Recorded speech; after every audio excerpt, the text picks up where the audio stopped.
Reverse this nested list and the insides stay frozen. myRev moves whole elements to the end, but the letters buried 2 layers down never flip. This final video adds one instruction. If you are a list, reverse yourself too.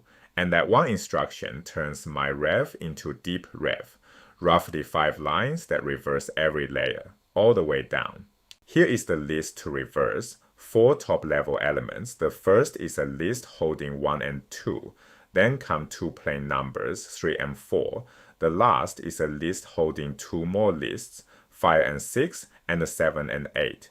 To reverse this deeply, the function must test the type of whatever it is looking at.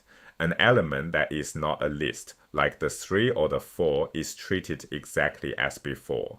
An element that is a list gets handled separately. Keep the pattern we already have. Extract the first element and send it to the end, and add the one extra instruction. If you are a list, also reverse yourself. So the 1-2 pair does not just travel to the back, it arrives as 2-1. The next element up front is 3, a plain number, so it moves to the end with nothing to reverse. The 4 does the same. That leaves the list of lists alone at the front. A kind of base case. It stays where it is, but it is a list, so it reverses itself. 7-8 swaps in front of 5-6. And its elements are lists too, so each flips as well. 5-6 becomes 6-5 and the 7-8 becomes 8-7. Now read the result left to right. 8-7, 6-5, 4, 3, 2, 1.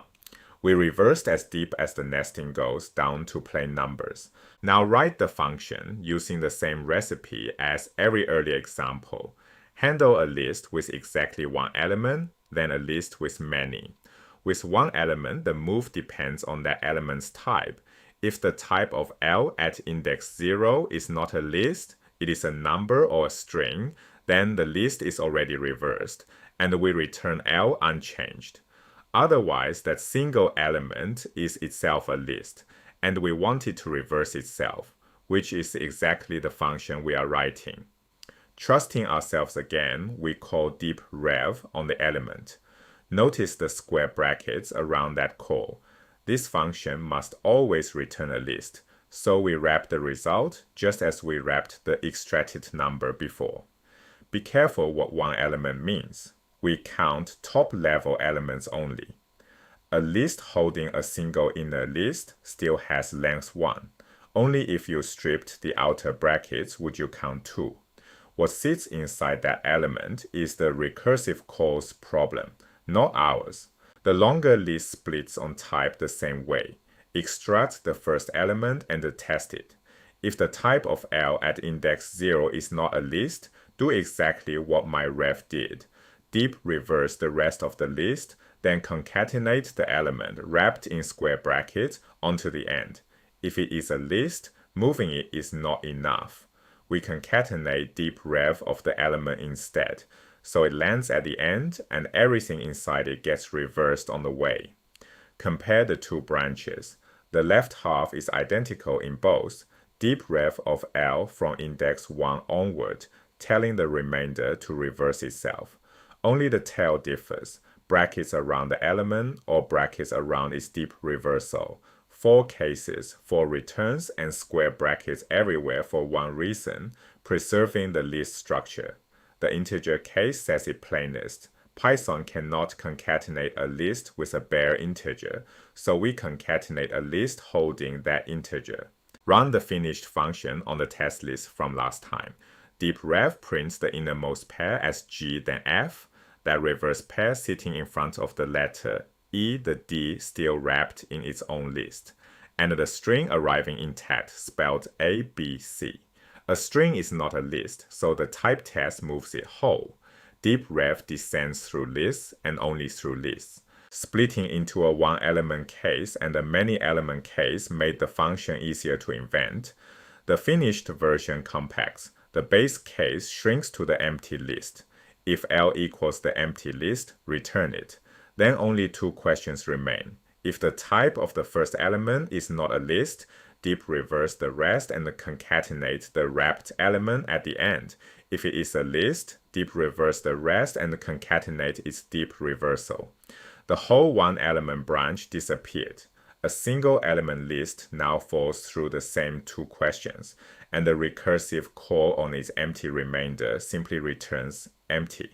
Same test, same answer. That is the working method. Separate cases while you reason, compact once it works. Roughly 5 lines now reverse arbitrary nesting, a job that would otherwise take nested while loops and for loops. Nothing in this pattern is special to lists. The same recursion carries to any ordered sequence you can index and slice.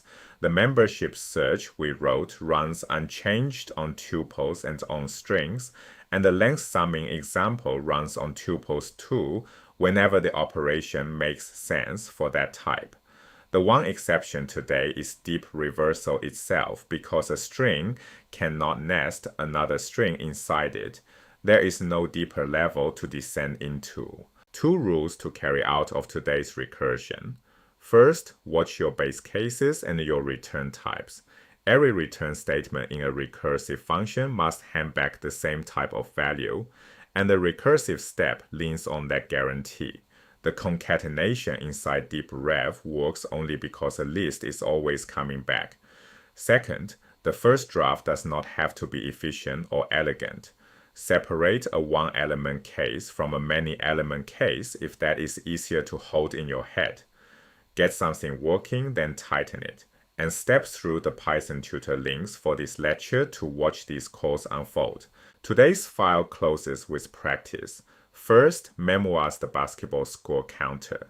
It now takes a dictionary alongside the score, seeded with the 3 base cases, and it must still find 6 ways to make 4 points, 20 ways to make 6, and 1431 ways to make 13. Second, a membership search over a mixed list whose elements are either integers or lists of integers. Third, my deep copy. Rebuild a nested list so every sublist at every depth is a fresh copy. Mutate the original afterward, and the copy must not change. Last, 3 recursive functions that are deliberately broken. F should return the letter earliest in the alphabet. G should count how many times a value occurs in a list. H should count occurrences down through every sublist. They fail in 3 different ways. F returns nothing, G crashes on its second test, and H undercounts. None does what its spec promises, which is the point. That closes recursion on non-numerics. Take one element off the top, trust the recursive call with the rest, and let the type test tell you when to dive deeper. To practice what you just learned, this course has free exercises and AI-graded feedback on ludium.ai. The link is in the description.